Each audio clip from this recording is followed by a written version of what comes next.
तर राष्ट्रवादी आमदार अपात्रता प्रकरण उद्या सुप्रीम कोर्टात सुनावणी होणार आहे। शरद पवार गटाकडून दाखल याचिकेवर उद्या सुनावणी होईल। अजित पवार गटाचे आमदार अपात्र करण्याची शरद पवार गटाची मागणी आहे।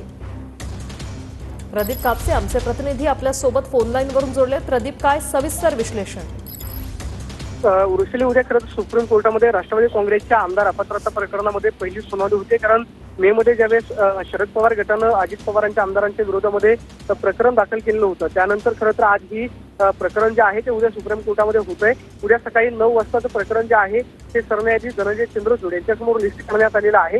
शरद पवार गटाची मागणी आहे की अजित पवारांसहित जे आमदार अजित पवार गटामध्ये गेलेले आहेत त्यांनी खरं तर व्हीप दाबल्या प्रकरण त्यांच्यावरती अपात्रतेची कारवाई जी आहे ती करण्यात यावी।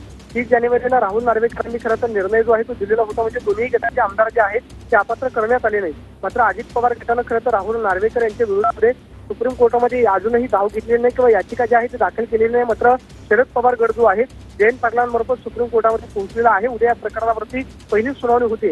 खरं तर शिवसेना आणि त्याचबरोबर राष्ट्रवादी काँग्रेसची दोन्ही प्रकरणं उद्या सुनावणीसाठी असणार आहेत। मात्र सकाळी सुरुवातीला राष्ट्रवादी काँग्रेसच्या आमदार अपात्रते प्रकरणामध्ये पहिली सुनावणी जी आहे ती होणार आहे सुप्रीम कोर्टाकडून। उद्या नेमके काय निर्देश दिले जातात हे पाहणं महत्त्वाचं असणार आहे, कारण उद्या ही पहिली सुनावणी होते। त्यामुळे राष्ट्रवादी काँग्रेसच्या आमदार अपात्रतेच्या प्रकरणामधल्या या प्रकरणाला उद्याच्या अतिशय महत्त्व आहे, कारण सरन्यायाधीश धनंजय चंद्रचूड यांच्यासमोर जी सुनावणी होत असल्या कारणामुळे सरन्यायाधीशांकडून नेमके काय निर्णय दिले जातात हे पाहणं महत्त्वाचं असतं। उर्वशी, नक्की शरद पवार गटाकडून नेमके काय काय मुद्दे उद्या मांडले जाणार आहेत? कारण अजित पवार गटाचे आमदार अपात्र करा अशी शरद पवार गटाची मागणी आणि त्यांनी ही याचिका दाखल केली।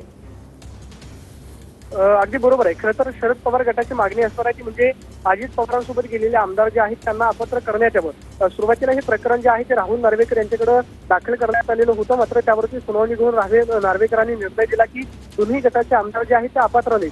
मात्र या निर्णयाच्या विरोधामध्ये शरद पवार गटानं थेट सुप्रीम कोर्टामध्ये याचिका दाखल केली।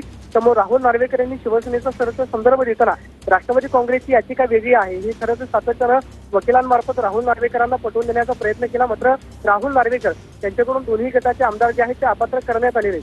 मात्र उद्या सुप्रीम कोर्टामध्ये ज्यावेळेस हे प्रकरण सरन्यायाधीशांसमोर मांडलं जाईल त्यावेळेस शिवसेनेचा संदर्भ न देता राष्ट्रवादी काँग्रेसची नियमावली त्याचबरोबर पक्षाची घटना ही सुप्रीम कोर्टामध्ये मांडली जाईल आणि वकिलांकडून युक्तिवाद केला जाईल की अजित पवार गटाच्या आमदारांनी खरं तर पक्षाच्या नियमांचं उल्लंघन केलेलं आहे, त्यामुळे त्यांच्यावरती अपात्रतेची कारवाई करण्यात यावी।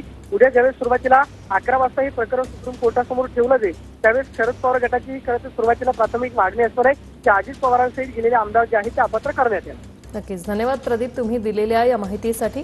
तर आमदार अपात्रता प्रकरणाची ही पहिली सुनावणी असणार आहे, त्यामुळे या सुनावणीकडे सगळ्यांचं लक्ष लागलेलं आहे।